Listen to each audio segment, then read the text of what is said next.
A lot of you in this room received an email from Jackie concerning taking the code of conduct training online. That's not a spam email. It is real. Greenlight is a learning management system that is being rolled out to all the cook companies. I haven't gave you a lot of information on it yet, simply because we're still understanding how we're going to use it as a company. So please go in and take the code of conduct training. This class will show up, I believe, in everybody's as well. And Jackie, I think, is going to be able to show it completed for everybody that's actually attended training today. But please take the code of conduct, and we'll be giving you more information later as we go. All right? Any questions? Yeah.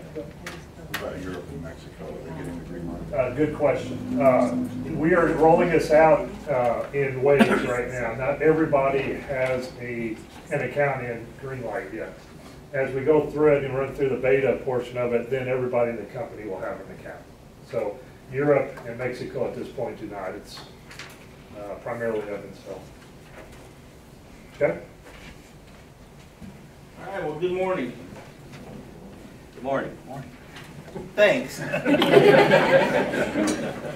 That code of conduct, that training that came about because of your behavior in these safety training classes, would you take that real seriously? Today we're going to talk about a few things. First, we're going to go through a new emergency call system that's in place. One of the things that came out of the safety training on emergency preparation is that we maybe didn't have the best system in place for how were we going to set off the alarm. So there's a new system.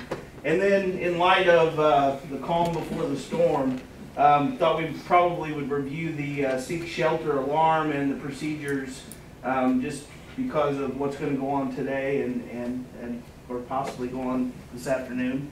And then we're going to get into electrical safety training for the non-electrician. So I know that most of us in this room are not electricians, so we're going to go through and talk a little bit about some of the safety hazards that we should be paying attention to as non-electricians, and it goes for office environments and at home as well. So we'll talk about some of those things.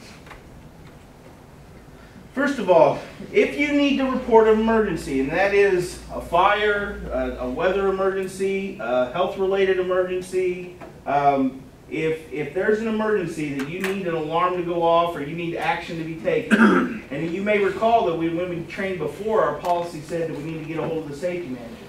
But we didn't really have a system in place that, what if the safety manager's not here? What if, what if the next person in line is not here? So now there's a system in place that it's 9999, 9999, okay? From any internal extension, if you pick up and dial 9999, that's going to ring first to Roger's desk, okay? And if Roger doesn't answer in 3 rings, it's going to ring to John's desk. And if John doesn't answer in 3 rings, it's going to go to the next person in line, and so on and so forth, until the phone gets answered. Yeah, test it.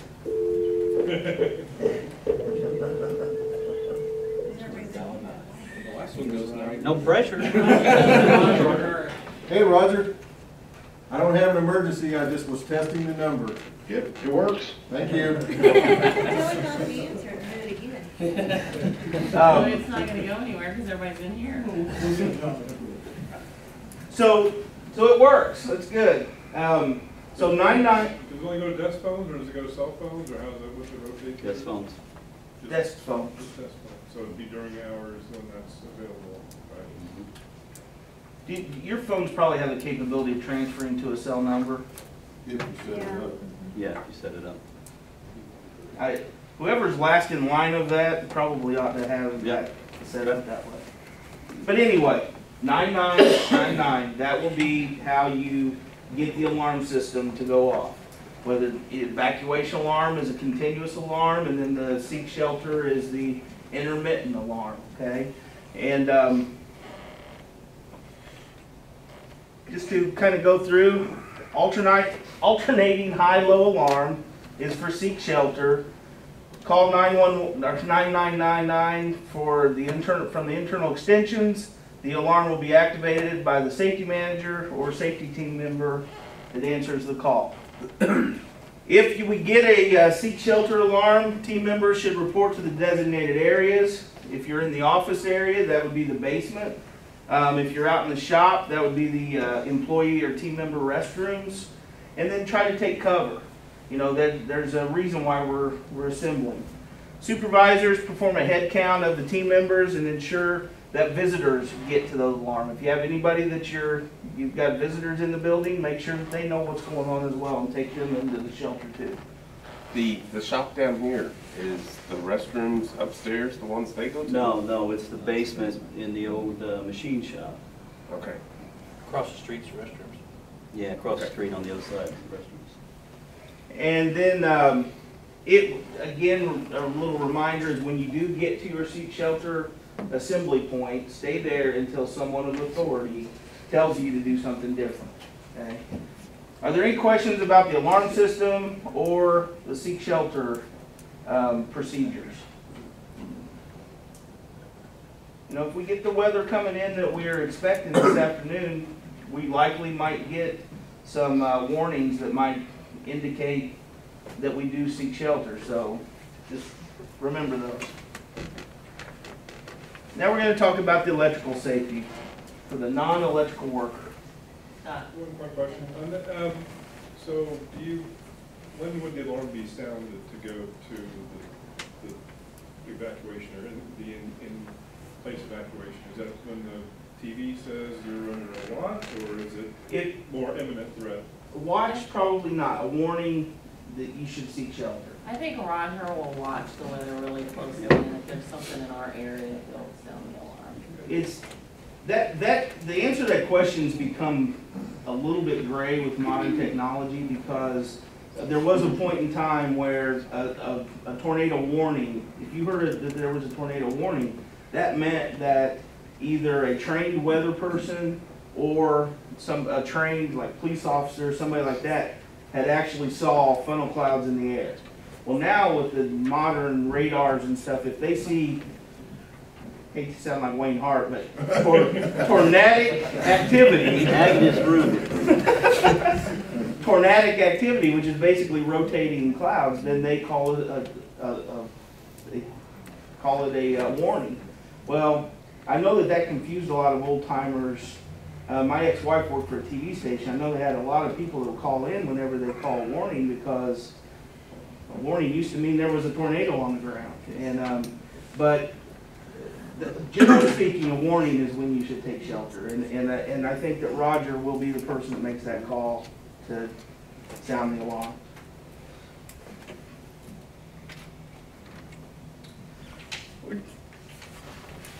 I think that something with electricity is that we're around it all the time. Obviously, there's in our offices, in our homes, in the workplace, all around us, there's electrical things that are powered by electricity.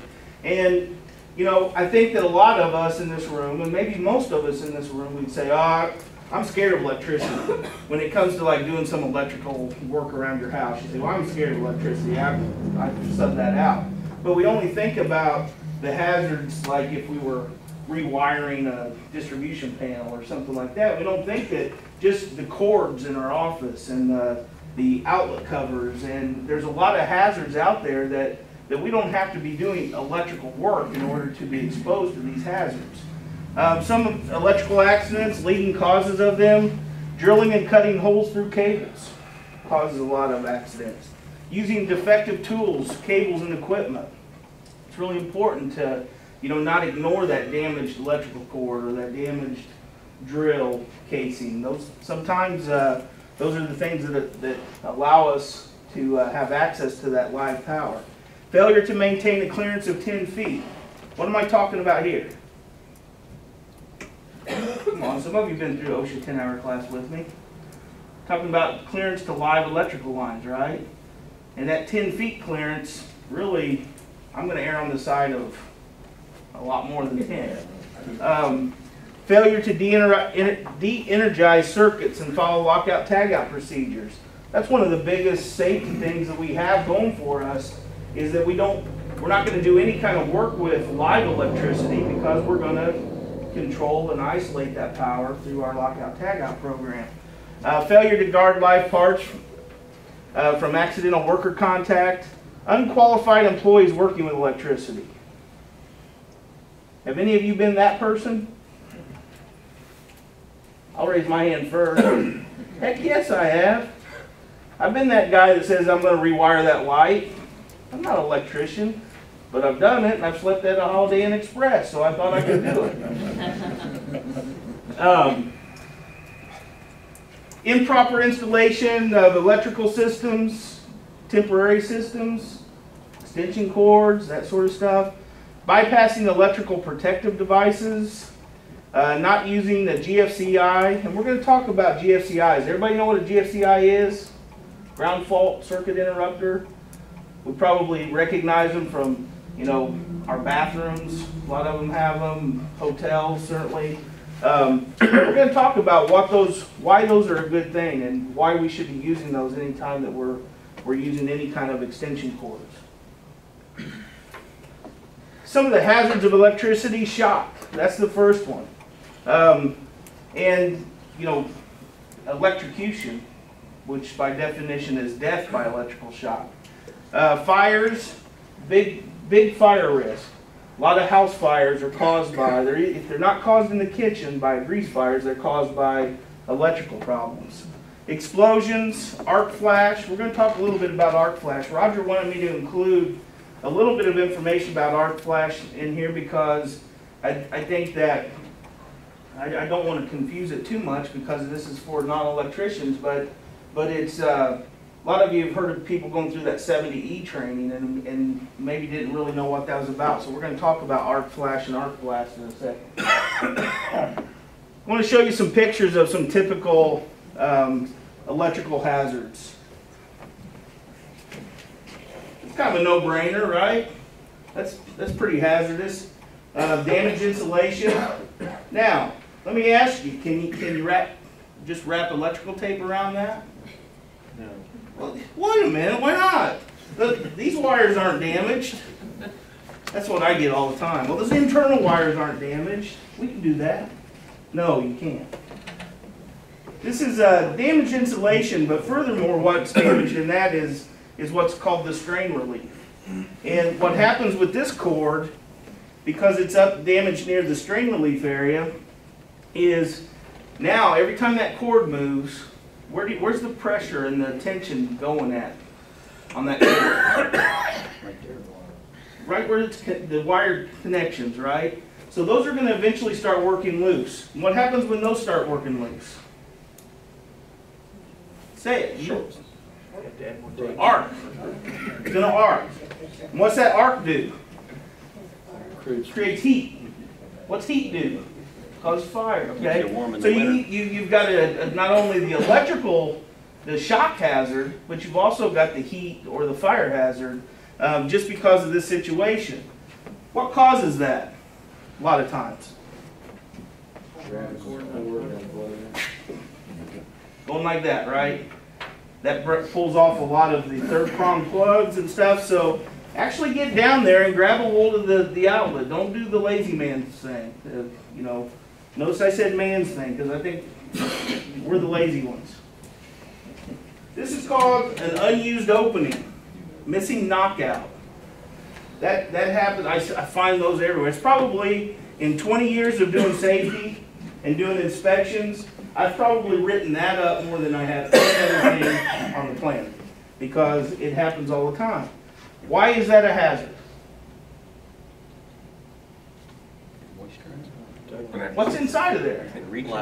Live electricity. There is nothing to protect you inside that box from coming in contact with whatever voltage and amperage that is pushing through that box. Okay, so same thing here. It's direct access to live electricity, and it doesn't matter if that's a circuit breaker box or if that's an electrical switch panel. It's the same thing. You've got live electricity inside that you don't want to have accidental contact with. What do we have here? Missing ground pin. Same thing here, only this one happens to be on a little GFCI pigtail. What about here? missing cover. This is hard to tell in this picture, in this slide, but what we have here is we have missing breakers. So you open up a service panel and there's breakers that are missing in there. That's not okay. Again, that's direct access to live electricity. What about here? I'll tell you what this is. This is a dock light that shines into the back of it's on a loading dock and it shines into the back of a trailer. What's the problem here? Missing your insulator. Strain relief, okay? Now, not only do every time that you move this light around, you're putting that tension inside of that light fixture, but this is a metal housing. So if this insulation's gone, it's not going to take real long for this insulation to wear through, and then you're going to start having what's called a stray current. And then all it takes is somebody to come grab a hold of this light to try to adjust it, and they're going to get shocked or electrocuted.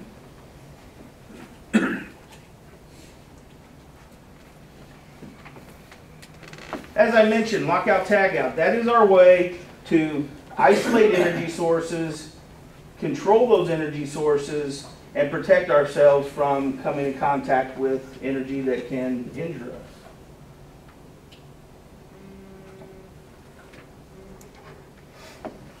Ground fault circuit interrupters. I'm going to ask you, what is there's basically three types of energy interrupters. There's a fuse, and there's mechanical breakers, and there's GFCIs, okay?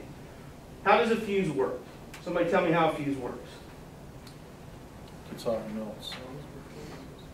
For some reason, that fuse overheats. It's got a filament inside of it that melts. It breaks the link, and it cuts off power, okay? But it takes heating up. You know, it takes a problem to exist, and exist for a period of time, and then it heats up. What about a mechanical breaker? Same thing, right? It happens mechanically, so you can reset it, but it heats up, and once the limit switch is triggered, it throws the breaker, and then you can go reactivate it. But a GFCI activates something different. And a circuit breaker and a fuse, those are designed to protect equipment and buildings so that it doesn't overheat to the point that it gets so hot that it burns the building down or that it damages a piece of equipment. But what a GFCI does is it activates so quickly that it's designed to protect people.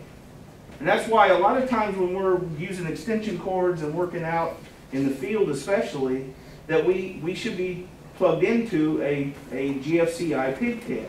Because if something happens to that cord, it's going to activate, it's 1/40th of a second is how quickly it'll activate. It'll activate so quickly that you don't even feel the energy. So GFCIs are designed to protect people. And just roughly how it works, instead of waiting for something to overheat, it basically, it sends out electricity from one end and it's collecting the pressure from the electricity on the other end. And so it's monitoring that pressure of that electricity. And then if there's anything that interrupts that pressure and there's a different signal from what's sent out to what is received, it trips it in 1/40th of a second. So it's designed to protect us. Here's some. I didn't do it. A picture of a typical receptacle. Sometimes you'll see them in your breaker box that don't always have to have this type of receptacle. And this is an example of the portable pigtail style that I recommend. It's a requirement on all construction sites, but I recommend anytime we're using any kind of extension cord that it's a good practice to get into. With the GFCI, we want to we want to test them and hit the test button. This should pop out and then reset it. That tells you that it's good. And what happens if it keeps tripping? Has anybody ever had a GFCI at your house that just keeps tripping all the time? I have too. I admit that. Guess what that means? There's a problem. Okay? Don't just keep resetting it all the time and just thinking that daggone GFCI, you know. No, the GFCI is probably working. It might be saving your life. There's some other problem that needs to be looked into. We talked about circuit breakers and what the purpose of them and how they work, so I'm not going to go through a whole bunch of that. I do want to talk about this. There are certain companies that won't allow anyone to reset a circuit breaker or a disconnect unless they're trained to do so. And so I'm going to at least explain to you about a little bit about resetting them. One of the things that you want to do, if I was going to reset this disconnect, I'm going to stand over here to the side and I'm going to throw the switch. Okay? If anything is going to blow from this box, because that's when arc flashes happen, is when you're a lot of times when you're disconnecting or reconnecting energy to it. So if I'm going to do it, I'm going to do it from the side. I'm not going to stand in front of it like this and do it, okay? Because then if something happens, it's going to hit directly on me. And I'm not going to stand over here and reach across it and do it. Okay? So just don't stand in front of them. Stand to the side, minimize the likelihood of getting hurt. I probably don't have to tell you all this, but moisture and electricity don't mix very well together. And so when the tools and equipment or yourself, your clothing is wet, it just magnifies all of the exposures and all of the hazards that exist from electricity. And if you are going to do any kind of electrical work, take your jewelry off, okay?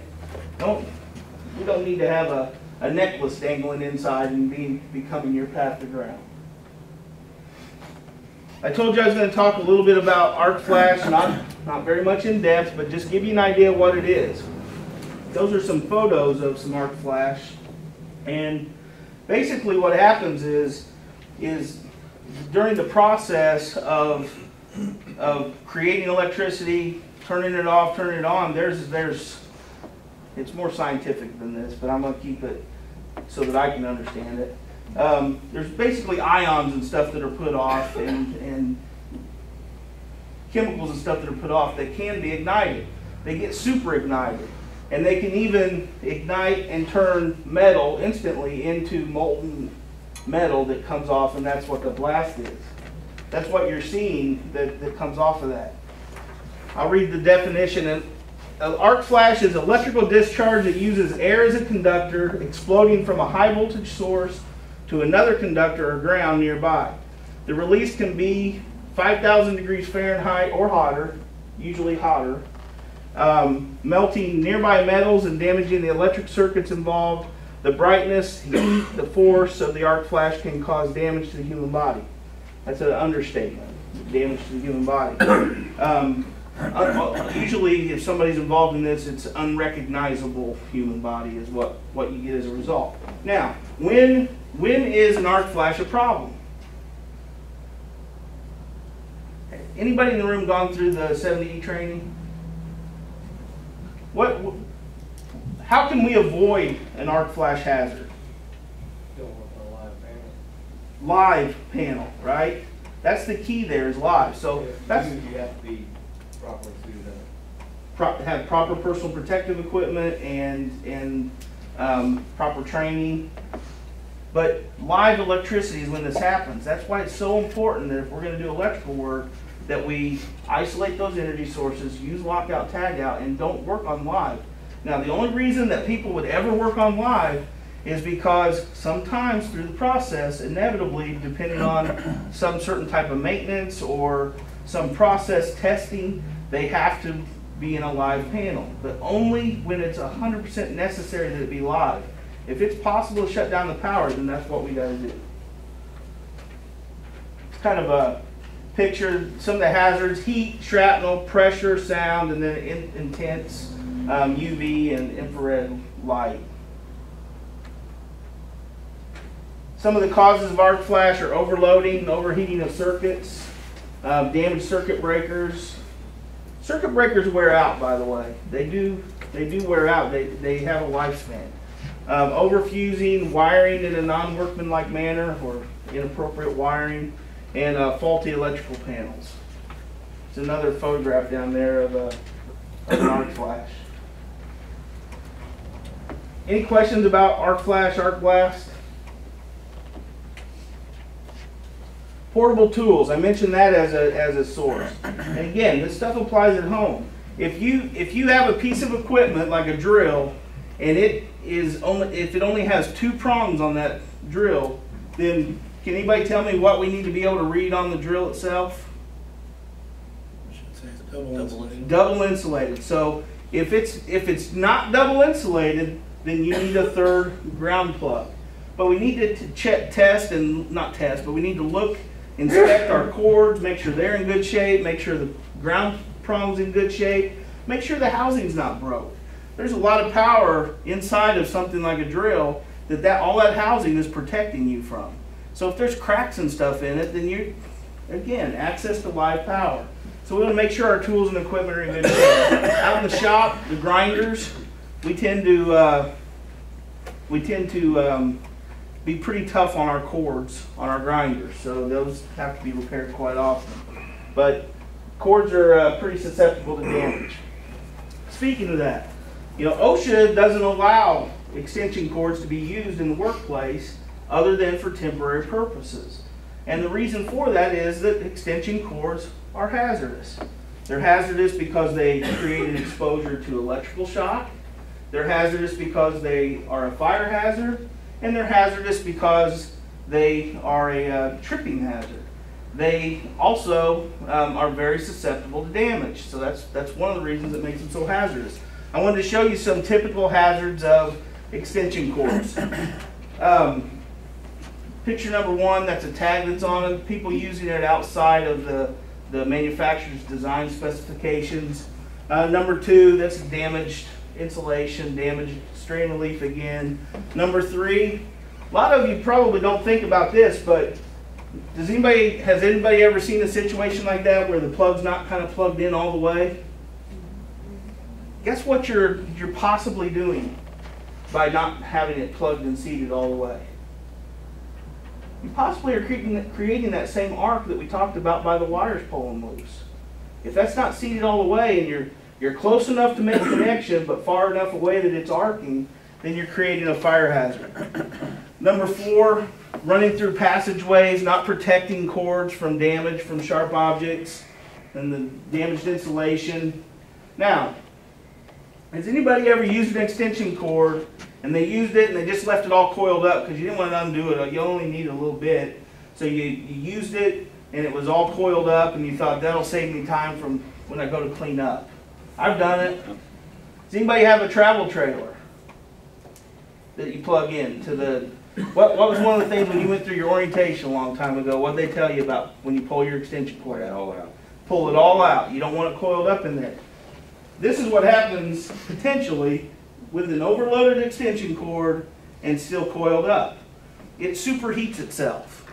It starts overheating. And it heats each other and all the sides. There's no way for heat to escape. And that's a fire as a result of a cord that was still coiled up and had a little too much power going through it.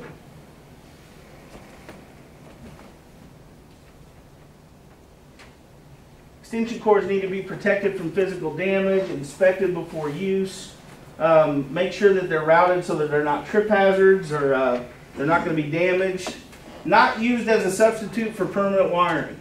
Okay, and that's kind of right out of the OSHA standard. Don't use it as a substitute for fixed wiring. That's where it goes into saying, well, it's only for temporary purposes.